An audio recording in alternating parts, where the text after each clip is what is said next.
The UK Commission's Ambition 2020 report is an annual report we do to government on how well the country is performing in terms of our productivity, our employment and our skills. It's very important for the UK to invest in the skill base of its workforce because the skills of our workforce is our competitive edge. If we don't have a highly skilled workforce, then we'll increasingly lose out because we can't compete on cost anymore.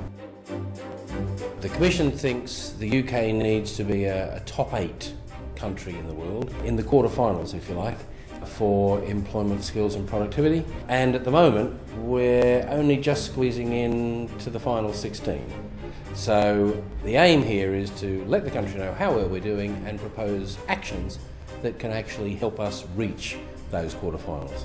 It's important that we at least maintain and more favourably improve our position in the international rankings because the countries in the rankings are the top 30 countries in the world. They're the countries we have to compete against. Skills underpin our competitiveness, and if we are sliding down the international ranking in terms of skills, we're also going to be sliding down the international rankings in terms of competitiveness. Over the last decade, the UK's done reasonably well in its skills system. We've increased high-skilled people by almost half. We've decreased low-skilled people by about a quarter. It's good progress. But the fact is that our competitor countries have done better. So what we have to do is up our game. We need more people pursuing higher-level skill courses, but somehow or other we're going to have to do it with less money. And that means driving all of our public funding towards the front line, training more people and more teachers and cutting out bureaucracy and unnecessary costs.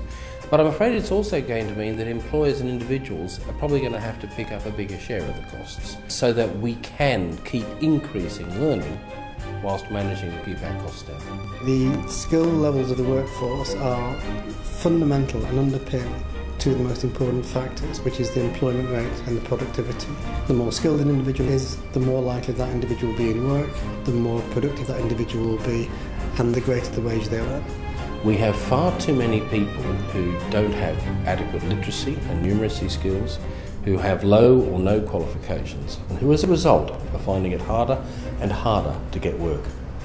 Look at those who are unemployed, and most of them are low-skilled people without literacy and numeracy. That's a terrible state to condemn people to. But the other area of significance is that we're really weak at those intermediate level skills, the sort of skilled trades, the senior managers in retail stores, the sort of technical specialists in engineering, construction, our plumbers, our painters, our electricians. That area we're very low. So we have too many low skilled people, not enough intermediate skilled people, and what we've really got to do is give more and more people a chance to reach the middle of the skills labour market. Apprenticeships are a key part of upskilling the people who are flowing into the workforce. It helps people get over that difficult transition from education into work. All the evidence is very clear.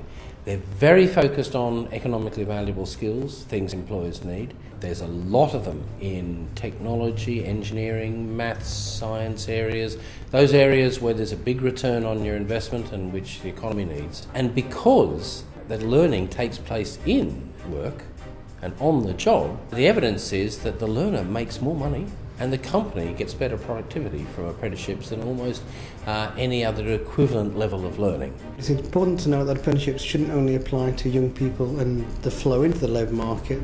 They're also important to help address the skill needs of adults who form part of the stock of the workforce who have low-level skills as well. So the big challenge for us is how we overcome low skills and raise more people up to the middle area, get them into slightly better jobs, better pay, better opportunities for the future, and then everyone has a chance to see a better standard of living.